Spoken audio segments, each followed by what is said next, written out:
सबसे पहले विधानसभा की बात करते हैं।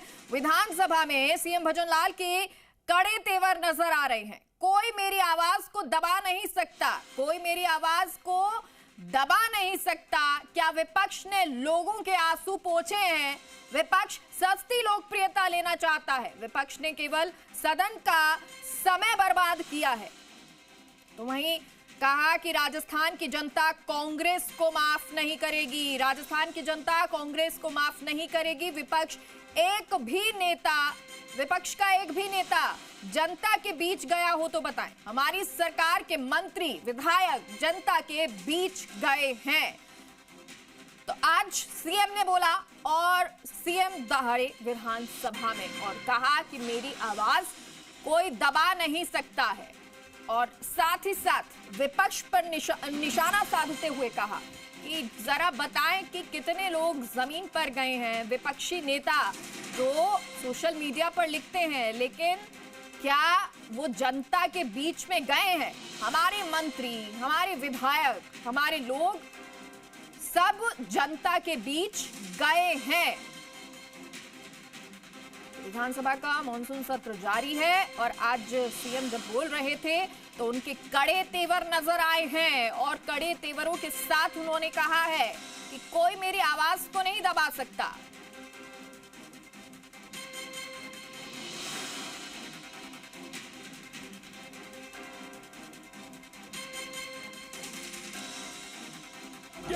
किसी गांव ढाड़ी में जाके किसी के आंसू पोंछने का काम किया है क्या?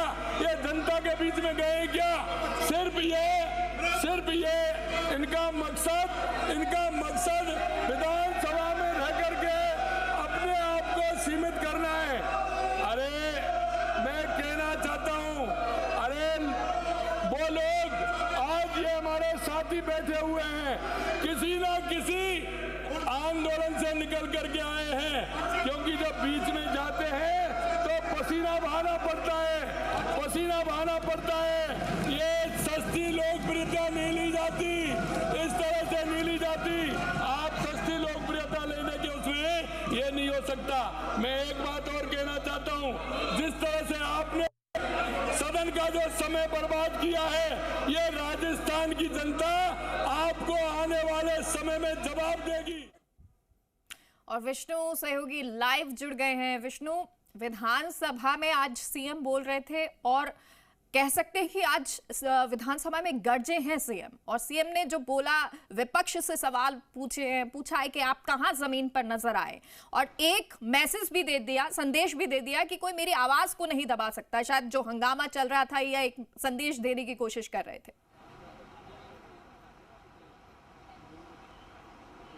विधानसभा का मानसून सत्र है और ये मानसून सत्र में भले ही छोटा सत्र था, लेकिन यहाँ लगातार हर रंग दिखाई दिया। मानसून सत्र में विपक्ष की जो रणनीति है वो दिखाई दी, वहीं सत्ता पक्ष बचाव करता हुआ नजर आया। और आज मुख्यमंत्री भजनलाल शर्मा अपने अलग ही अंदाज और तीखे तेवर में नजर आए। मुख्यमंत्री भजनलाल शर्मा ने आज विपक्ष यानी कांग्रेस को जमकर कटघरे में खड़ा किया। उन्होंने यहाँ तक कांग्रेस पे कहा, क्योंकि जब मुख्यमंत्री भजनलाल शर्मा सदन में बोल रहे थे, सदन के नेता भी हैं मुख्यमंत्री, जब बोल रहे थे तो उस दौरान विपक्ष हो हल्ला कर रहा था। हालांकि विधानसभा अध्यक्ष ने उनको कहा कि इस तरह जब सदन के नेता बोल रहे हो तो हो हल्ला नहीं करें और नहीं करना चाहिए, जो परंपरा और नियम है सदन की। उसके बाद मुख्यमंत्री ने कहा कि उनकी आवाज़ कोई नहीं दबा सकता। मुख्यमंत्री सख्त लहजे में नजर आए। उन्होंने कहा कि जनता अच्छी तरह समझ चुकी है, भ्रष्टाचार, कांग्रेस पर आरोप भी लगाए कि भ्रष्टाचार और दलदल में फंसी हुई है कांग्रेस, तो ऐसे में वो इस आवाज़ को दबा नहीं सकती और जनता के सामना कैसा करेंगी। तो ये तमाम बातें आज यहाँ मुख्यमंत्री की रही। इसके अलावा सदन में विपक्ष ने बाइकआउट एक तरह से कर दिया कार्रवाई का, और उस दौरान जो राजस्थान भू जल संरक्षण प्रबंध प्राधिकरण विधेयक है वो पारित करवा लिया गया है और अब भू राजस्व संशोधन विधेयक पर चर्चा चल रही है।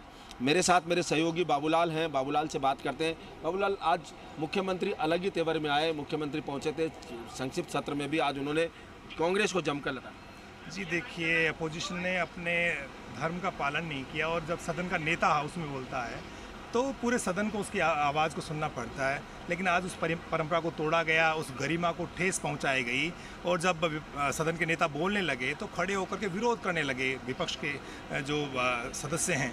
तो ये एक खराब संदेश गया इससे कि जब मुख्यमंत्री बोलते हैं तो उनकी आवाज़ को सुना जाता है, जब लीडर ऑफ अपोजिशन बोलते हैं तो उनकी आवाज़ को सत्तापक्ष भी सुनता है। लेकिन एक गलत परंपरा, एक गलत मर्यादा देखी गई। इससे गरिमा गिरी है राजस्थान की विधानसभा की और इस तरह का जो कृत्य है वो ठीक नहीं है। जिस तरह का काम किया अपोजिशन की ओर से उनको सुनना चाहिए था और मुख्यमंत्री उनके मन की बात को समझते, वो अपनी बात कहते। लेकिन मुख्यमंत्री भजन लाल शर्मा जब बोल रहे थे तब विपक्ष नारेबाजी कर रहा था, स्पीकर देवनानी से उलझने की कोशिश कर रहा था। तो एक गलत परंपरा आज देखने को मिली जिसका किसी भी तरह से हम उसको सही नहीं कह सकते।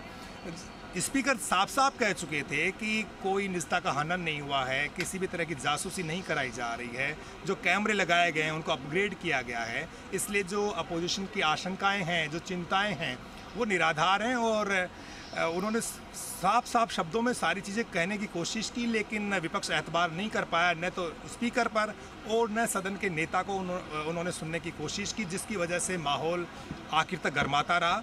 और ये जो समूचा सत्र है इसमें बहुत ज़्यादा हंगामा देखने को मिला, बहुत ज़्यादा विपक्ष का बहिर्गमन देखने को मिला है।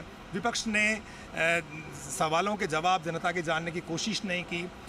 बेहतर यही होता है कि विपक्ष पूरी तैयारी के साथ आता। आज जिस तरह से प्रश्नकाल को डिस्टर्ब किया गया, सारा का सारा विपक्ष जो है बाहर आ गया। और अभी जब महत्वपूर्ण बिलों पर चर्चा हो रही है, उन बिलों पर चर्चा हो रही जो सेलेक्ट कमेटी को भेज दिए गए थे, जब वो बिल ठीक तरह से बन करके आए हैं तो उन पर चर्चा में शामिल होना चाहिए था विपक्ष को। लेकिन विपक्ष ने तमाम जो विधानसभा की प्रक्रियाएं हैं उनसे अपने आप को दूर रखा।